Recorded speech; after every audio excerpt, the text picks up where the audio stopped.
From the earliest chronicles of British history, over 1,000 years ago, telling of the constant menace of Viking raids, the history of Britain has been a story of an island nation and its relationship with the sea. The great transformation of her naval strength began in 1509, when my ancestor, an 18-year-old Henry VIII, ascended the throne and energetically assumed the task of creating a navy that could challenge the best of the French and Spanish warships. From being a source of vulnerability over many centuries, the sea would eventually become Shakespeare's moat defensive.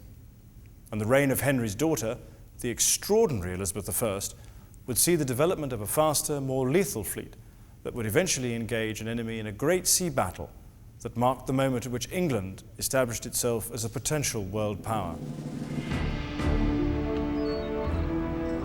Surrounded by water, Great Britain's fate has always been tied to the sea.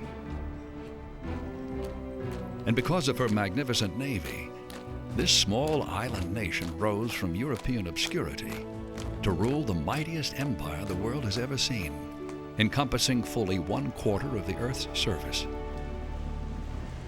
But the sea has also carried her gravest threats: the war galleons of the mighty Spanish Armada, the thundering broadsides of Napoleon's fleet, the powerful gray dreadnoughts of Kaiser Wilhelm, and the swift and deadly wolf packs of Adolf Hitler. For over 500 years, the Royal Navy has been Great Britain's shield and her sword. But Britain's intimate bond with the sea had begun far earlier. Millions of years before the people who came to be known as Britain settled in the British Isles, their fate had been determined by the geological forces that cut off their homeland from the European continent and sculpted its many splendid natural ports and harbors. The English Channel defines England as something other than a European nation. All other European powers have major land frontiers with significant opponents and have to spend a much higher proportion of their budget on fixed and military defences. The absence of a major land frontier is fundamental to the ability of the Navy to keep up a dominant battle fleet. It's the reason why England becomes a great naval power. Between the end of the Middle Ages and the late 17th century, 6 royal dockyards were established at strategic sites on the English coast: Plymouth in the west, Portsmouth on the south, Woolwich and Deptford on the Thames near London, and Chatham and Sheerness on the Medway. The Royal Navy was born at these ports and honed into a powerful weapon and unique instrument of national will, an extraordinary institution whose example would be imitated by nations around the world who sought glory, honor, and respect on the sea. With the development of naval gunnery, the Royal Navy introduced radical strategic and technological changes in sea warfare, a legacy of achievement that would enable England to conquer the world's oceans and protect her shores for well over 500 years. Since the time of the Norman conquest in 1066, many foreign invaders have tried to storm the shores of Fortress England, but all have failed. Time and again, the Royal Navy and the entities that preceded it were largely responsible for England's continued security. Of all the English harbors, none is more important than Portsmouth. It was here at the beginning of the 16th century that the Royal Navy began to assume an even more vital role in England's national affairs. Portsmouth is a natural place to land when you're crossing the Channel. The Romans landed there, the Normans landed there. You can see their remains at the back end of the harbour. And it then becomes a natural place, first of all, to defend, and then from which to project power out into the Channel. It's got that natural breakwater of the Isle of Wight in front of it, so the storms can't come right in. It's relatively deep water, a huge anchorage. You can get your whole navy in there. So it becomes the home of the Royal Navy, and it remains that to this day. Some of the most famous warships in history are berthed in Portsmouth, including HMS Victory, Admiral Horatio Nelson's flagship at the Battle of Trafalgar in 1805. HMS Warrior, the world's first true iron warship, built in 1860. And inside a covered dry dock, the preserved remains of the 500-year-old Mary Rose. Built in 1512, during the reign of King Henry VIII, Mary Rose quickly joined one of Henry's many wars against England's ancient enemy, France, as the flagship of the English fleet. For over 30 years, she enjoyed the privilege of being the king's favorite. Mary Rose was one of the first of a new breed of warships, and is the only existing example of a 16th century fighting vessel. Painstakingly excavated and raised from the bottom of Portsmouth Harbor in 1981, the ship's hull is in remarkably good condition, considering the fact that it spent nearly half a millennium at the bottom of this busy harbor. The thrill about working on something of the Mary Rose is that when we were diving, every day something new and exciting would come up. We have over 19,000 objects raised from the Mary Rose, and those vary from a single brick to a gold coin to a pair of shoes, all sorts of different types of material. The Mary Rose has provided so much evidence for understanding the function of things that we can see in paintings or in illustrations, and even identifying them. One of the strange ironies of the Mary Rose is that after 30 years of service in Henry's Navy, the ship rolled over and sank in the heat of a battle with the French fleet, a stone's throw from where she was built. To this day, there are still unanswered questions about why the Mary Rose sank. Of much greater importance, however, are the thousands of objects which have been recovered along with much of the ship's hull, yielding a priceless trove of information about this pivotal period in the history of the Royal Navy. Henry VIII is often called the father of the Royal Navy, but he was far from being the first English king to use the ports of England to bring violence to his enemies. The earliest record of a British king organizing a navy was in 885, when King Alfred the Great built a fleet of longships to combat Viking raiders on the Wessex shore. By 1200, English warships had evolved from fragile Viking-style ships into heavy-timbered, deep-draft cogs, as they were called. And by the 15th century, cogs had been replaced by the larger and more refined carrack, though both shared the defining characteristics of warships of the time. They have big, high superstructures. They're like floating castles, and that's undoubtedly the way they thought about them, because that's the very words they used. Forecastle, forecastle, after castle. And so they go into action running alongside an enemy's ship with these castles crowded with fighting men. They're carrying the same weapons and proposing to fight in the same hand-to-hand battles as they would ashore. Despite the great evolution of naval architecture, the tactics for fighting at sea changed very little for thousands of years. Most sea fighting is almost entirely hand-to-hand fighting. Medieval English ships also had archers, of course, but essentially when they fight another ship, if they do, then they come alongside and fight it out hand-to-hand. The typical scenario seems to have been that just as you ran alongside, if you had some guns, you fired them off, and they made a colossal bang, which frightened everybody, an enormous cloud of smoke. Their main objective is a kind of cover for the boarding party. The boarders scramble across in the smoke. They clearly weren't expecting to sink ships with these guns. But as guns got bigger and more lethal, so did the fear of capsizing. The solution to the problem was the watertight gunport lid, which allowed heavy cannon to be mounted lower in a ship, where their weight would serve as ballast. Perfected early in the 16th century, one of the first monarchs in Europe to have his warships fitted with the new invention was Henry VIII. Well, the Mary Rose represents probably one of the first attempts to build a purpose-built warship capable of broadside engagement. The actual building of the ship with these gun ports with tight sealing lids is something which is pretty much of a revolution, because it does allow guns low in the ship.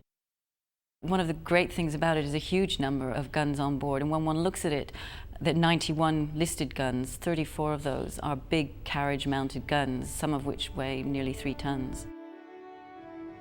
Aside from the throne itself, the most valuable of Henry VIII's inheritances were at Portsmouth, a royal dockyard and 4 large carracks. Using these as the basis of a permanent royal fleet, the young monarch began aggressively building and acquiring more warships. Over the course of his reign, the royal fleet would eventually grow to a total of 58 vessels. When one thinks about Henry VIII at the start of his reign, here is an 18-year-old who was determined to be the early 16th century superstar. Henry VIII genuinely had an affection and also an intuitive desire to build a navy. He always went on about how good it was to be at sea. He had a golden boatswain's call that he had around his neck every time he went to Portsmouth or went onto the water. So here is a man who actually wants to have a navy as an attribute of kingship. By 1512, Henry VIII's revolutionary new warships had barely been fitted out and made ready for sea when they were plunged into a war against England's ancient enemy, France. In the heat of the battles that lay ahead, Henry's new navy found itself under constant threat to defend Fortress England. These battles would not only change warfare at sea, they would force England to change history.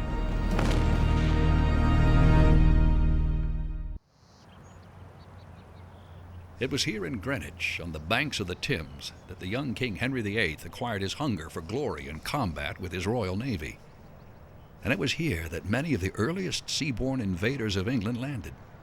When the first people arrived by boat, it was mud the whole way from the North Sea until you arrived around here, Green Reach, as it became known. Greenwich now was the first place you could land in a boat if you were a Viking and interested in pitching camp. It overlooked the river and therefore provided an ideal vantage point. But also because of a bend in the river, anything transiting up or down had to slow down to go around the bend as well. So it was identified, as I say, both as a place to camp where you could then move on and attack London, or a place where you could then form a defence. Today, Greenwich is best known as the home of the Prime Meridian, from which all the world's navigation is measured, and is the basis for international time. The heritage of science and exploration is a large part of England's maritime history. Since the time of Henry VIII, many of the leaders of the Royal Navy combined science and revolutionary new naval doctrine within the historical institutions now standing on the site of his palace. The Royal Navy prides itself on remaining at the forefront of technology, of remaining as among the best, if not the best, Navy in the world. It's a tradition of 350 years standing. It's clearly a legacy that one works to protect and uphold when serving in the Royal Navy. For the court of Henry VIII, Greenwich was the first port of call for visiting ambassadors and the center of his naval planning.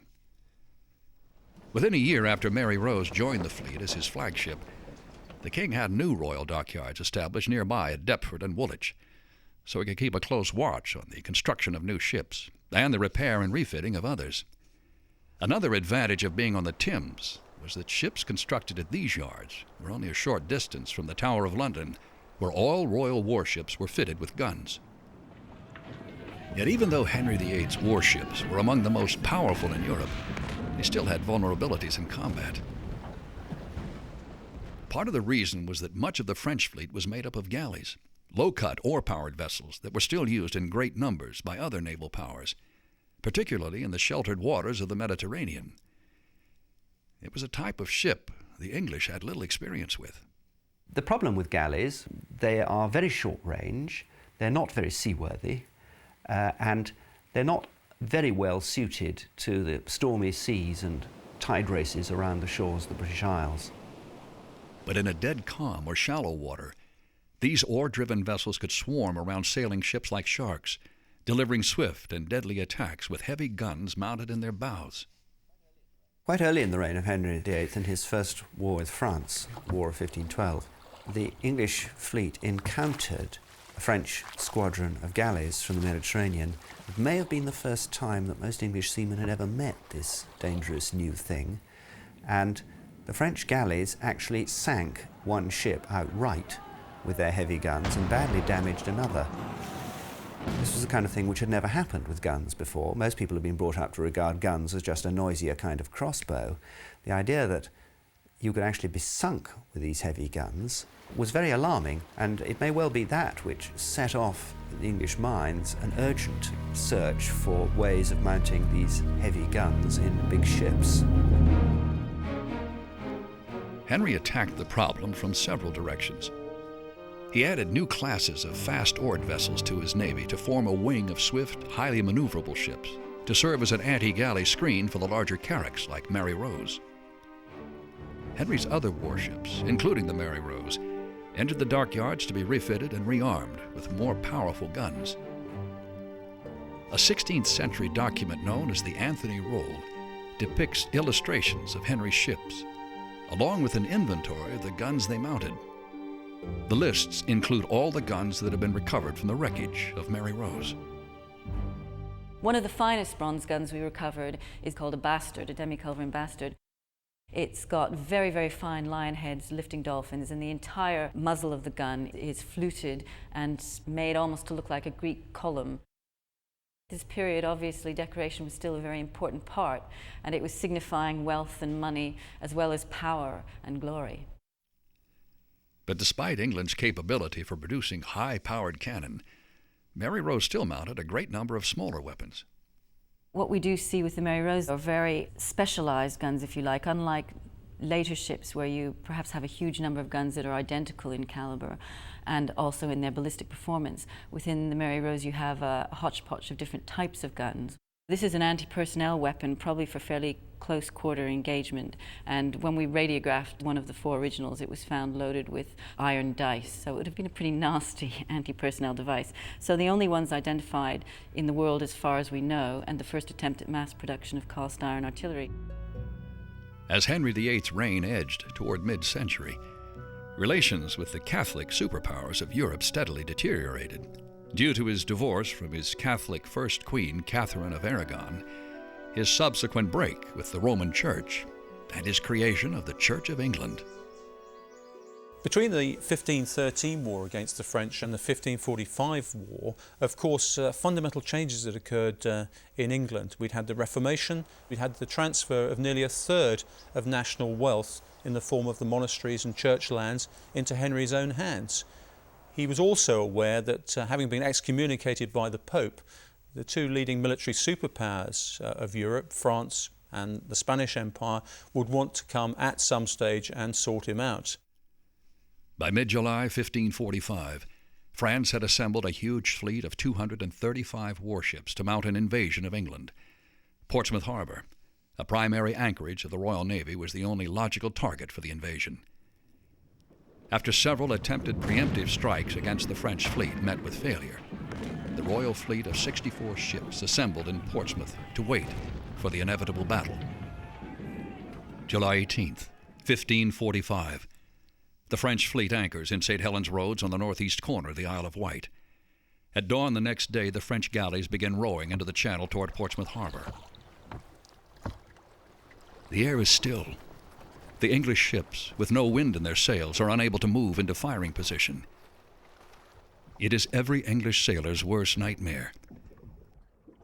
Henry VIII, viewing from above in nearby South Sea Castle, watches as his favorite ship, Mary Rose, and the rest of his fleet lie defenseless, facing certain destruction from the advancing French galleys.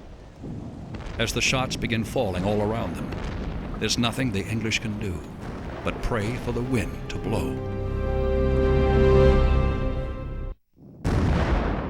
The Battle off Portsmouth on July 19, 1545, began disastrously for the English.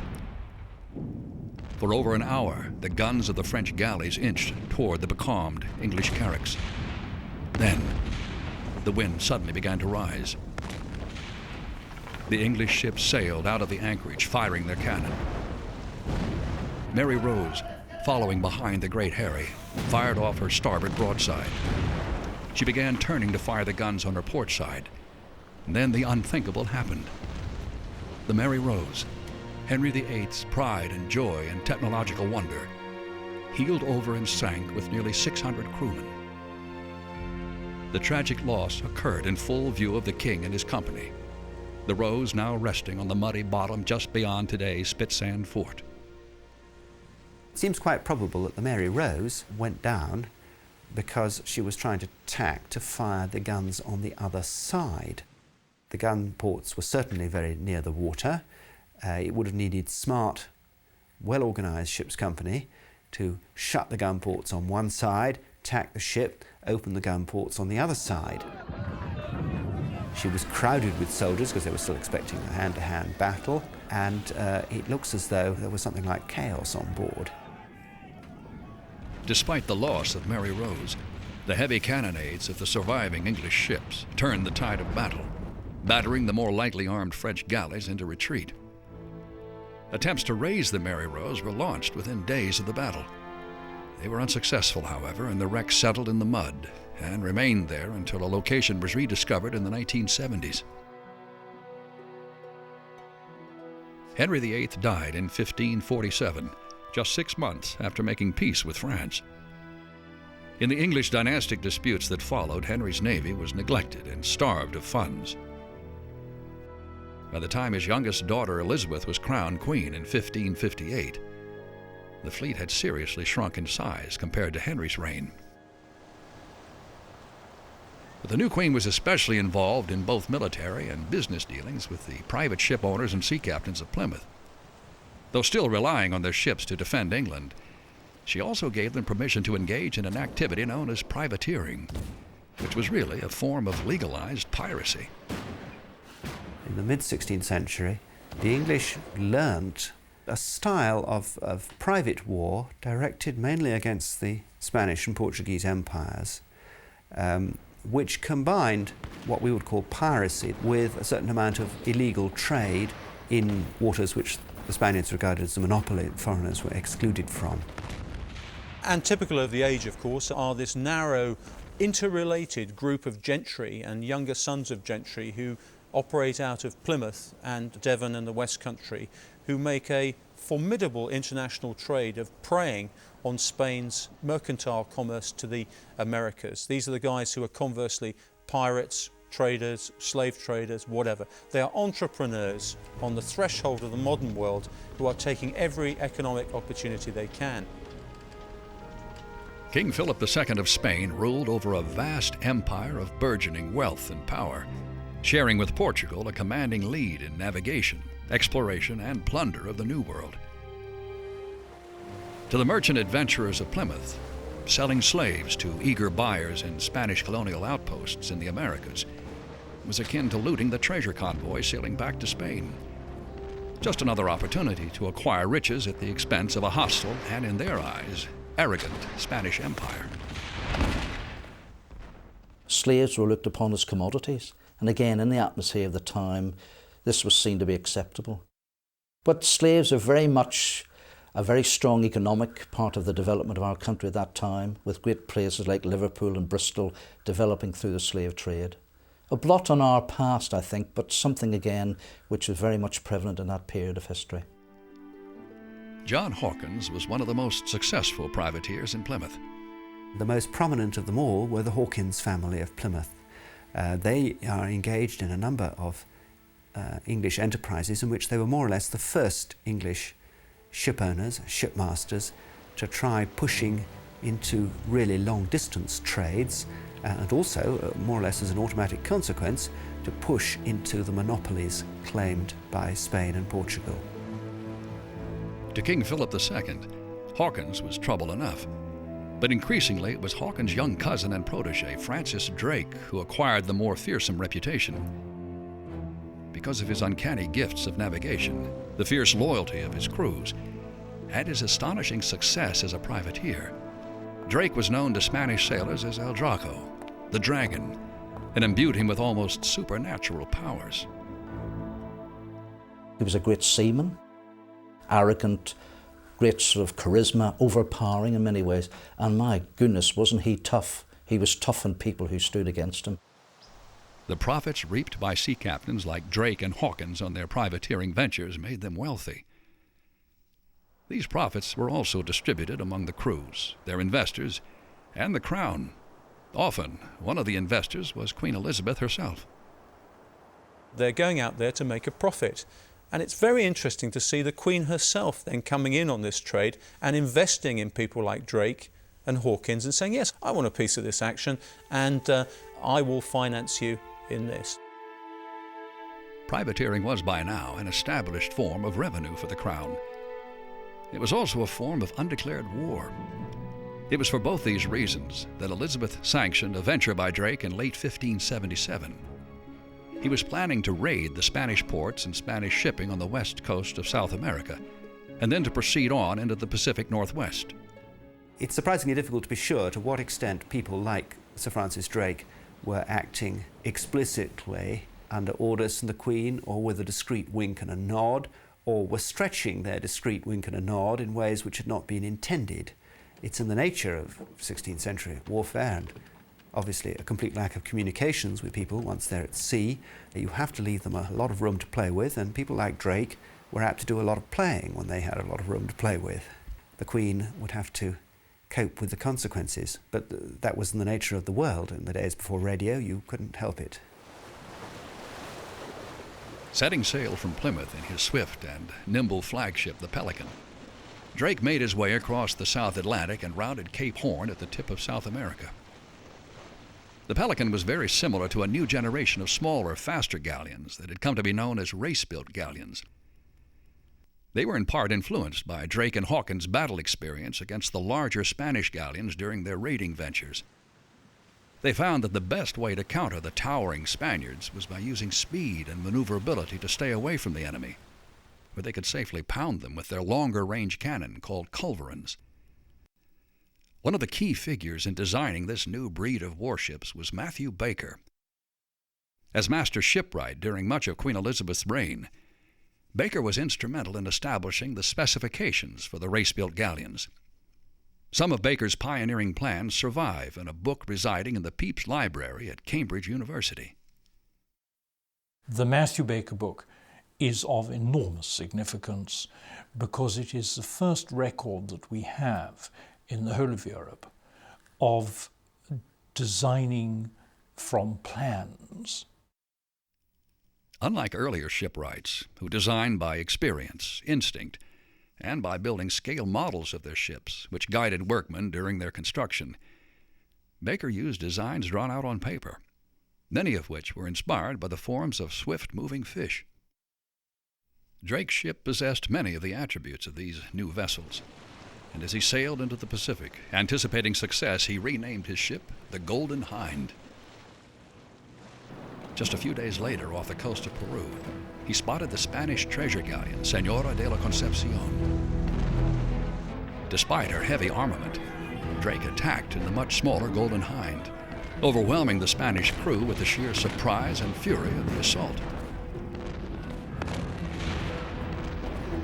Once aboard the Senora, the loot Drake and his men found exceeded their wildest expectations.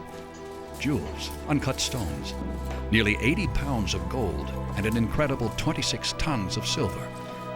It was one of the greatest hauls of all time, a treasure worth more than Queen Elizabeth's total revenue for an entire year. After exploring the North Pacific coast of present-day Canada, which he scoured for signs of a northwest passage, and reportedly going ashore near present-day San Francisco, Drake sailed across the Pacific. He landed back at Plymouth in the fall of 1580, having circumnavigated the world, the first such voyage since Magellan.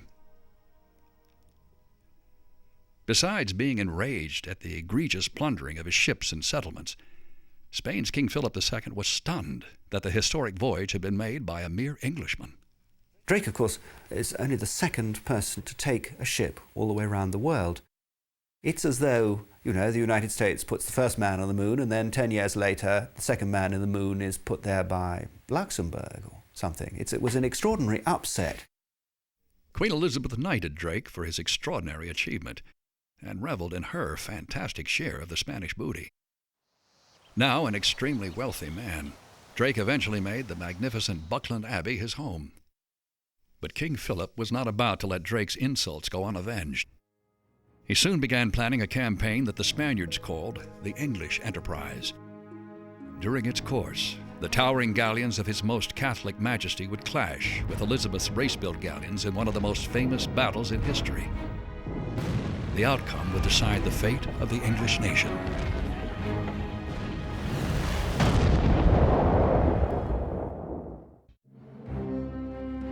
In the summer of 1588, with the growing threat of a hostile Spanish force, England's dockyards were heavily engaged in new shipbuilding and armament.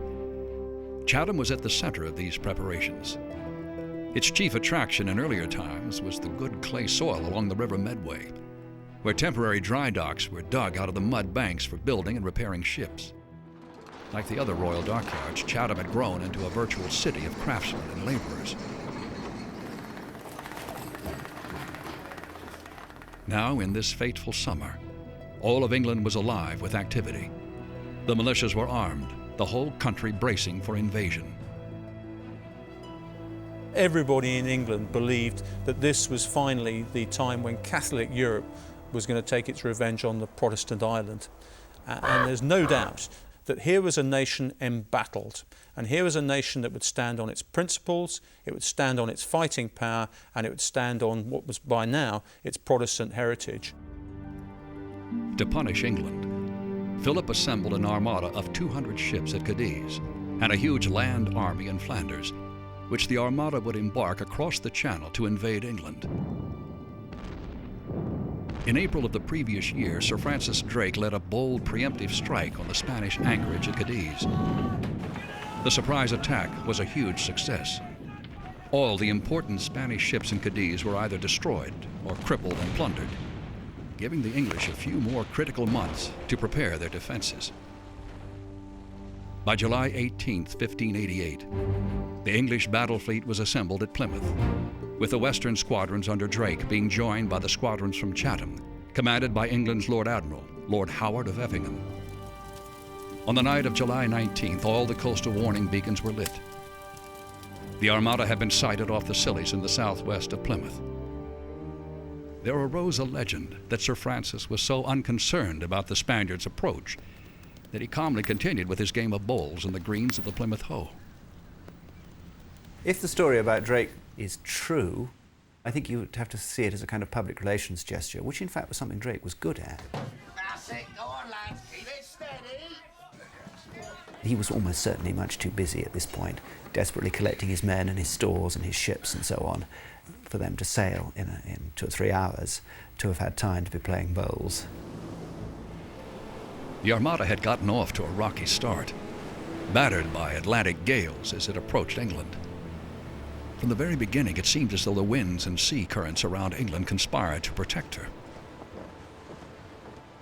The Armada itself brought up Channel out of its own operating area, comprising largely transports built for ocean going, suddenly find themselves in an environment where there's shallows, there's currents, there's tides, and all the sort of things that don't actually play to its advantages.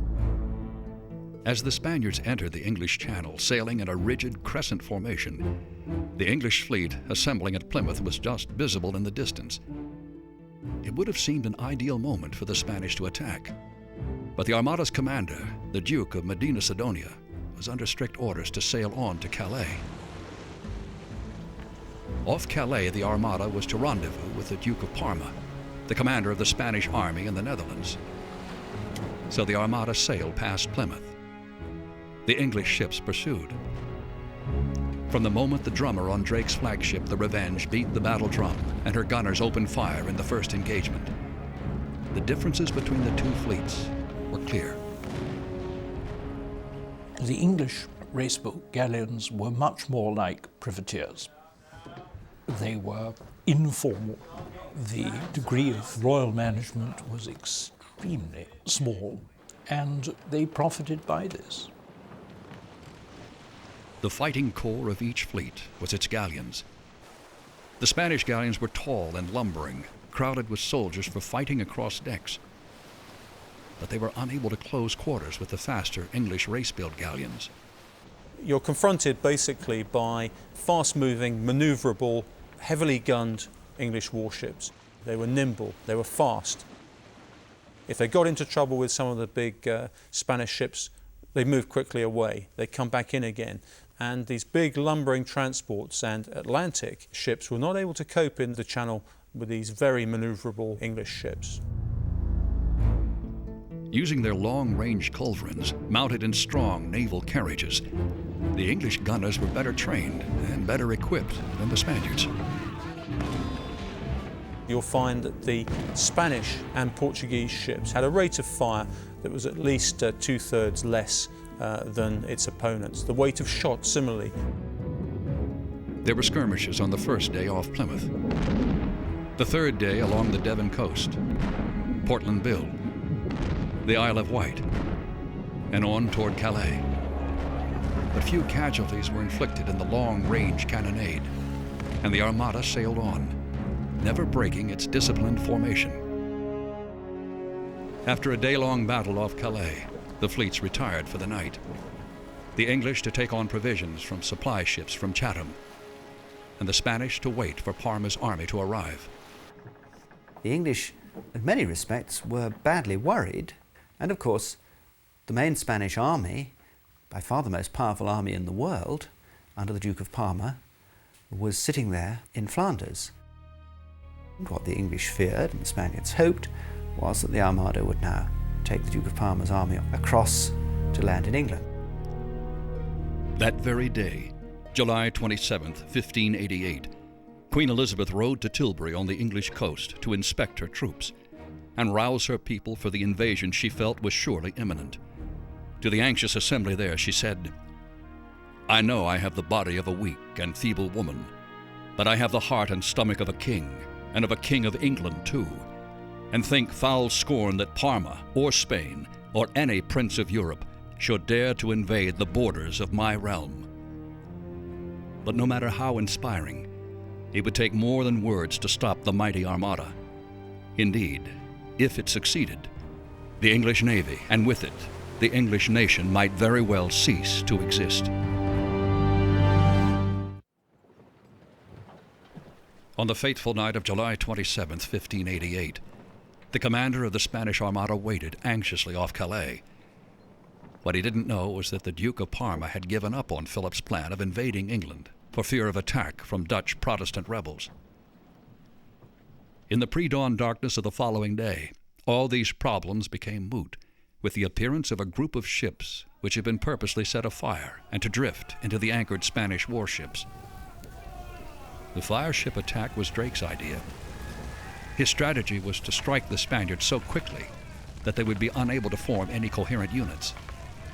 The Spanish captains hurriedly cut their cables to get underway and avoid the fireships. Confusion reigned as collisions occurred, men panicked, and Medina Sidonia's rigid control over his fleet disintegrated. They fight a major battle, which is usually called the Battle of Gravelines. But they get close enough to fire their heavy guns, well within the range of pistols, near enough for people to be shouting at one another. 2 or 3 of the Spanish ships were actually sunk. Quite a lot of others, we know, were badly damaged. The Spanish fleet is also very nearly completely wrecked on the Flanders banks. Even as the battle moved north, so did the wind, which made only one course open to Medina Sidonia, to take his fleet into the North Sea. The English broke off their pursuit at the Firth of Forth, leaving the Armada to be battered by the autumn gales of the North Atlantic. Eventually, 67 Spanish ships out of 200 would finally stagger home, many of the crews dead or dying. The final death toll was as high as 1/3 of the original complement. After the battle, silver coins were issued in England and the Netherlands with the Latin inscription, Flavit Deus et dissipate sunt. God breathed, and they were scattered. It typifies the Englishman's attitude at the time is that God was an Englishman. And certainly after the Reformation, that was the Protestant view, is that not only had the valour of English seamen and soldiers saved them from the Armada, but God himself had personally intervened and scattered the Armada. The Armada had given the nation confidence at sea. It had taken on a superpower and effectively beaten them. With the defeat of Spain, England had proved that the sea was, as Shakespeare put it, her moat defensive, and the Royal Navy was both her shield and sword. England was not just a maritime nation, but a sea power, poised to take an ever greater role in world events. Sir Francis Drake only survived the Armada's defeat by 7 years. He died of a fever during an ill-fated raid against Spanish settlements in South America in 1595. But his spirit lives on in the storied traditions of the Royal Navy, which are carefully nurtured and preserved at places like Devonport Naval Base at Plymouth. In the great dining hall, Officers, young and old, are surrounded by reminders of Drake's achievements, from the ship models commemorating the 400th anniversary of the Armada's defeat to what is believed to be the very sword Drake carried. It was in Plymouth that Drake began and ended his epic circumnavigation, and where his statue still stands, proudly overlooking the harbor where he helped lead the English fleet out into the Channel to decide the fate of his nation.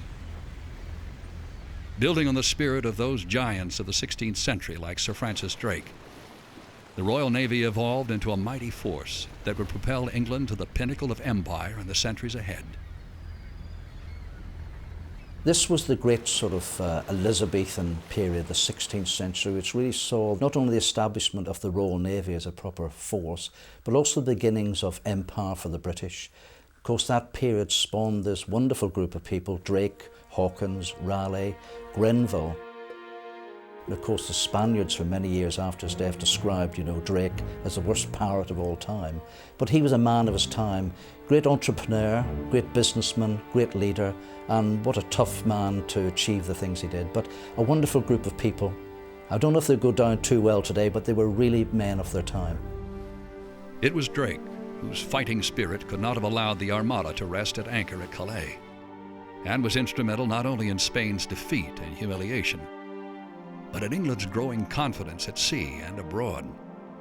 There arose a legend that if ever England is in a time of need, Drake's drum will summon him to rescue his country again. And when England's survival is at stake, the Royal Navy will answer the call in his stead.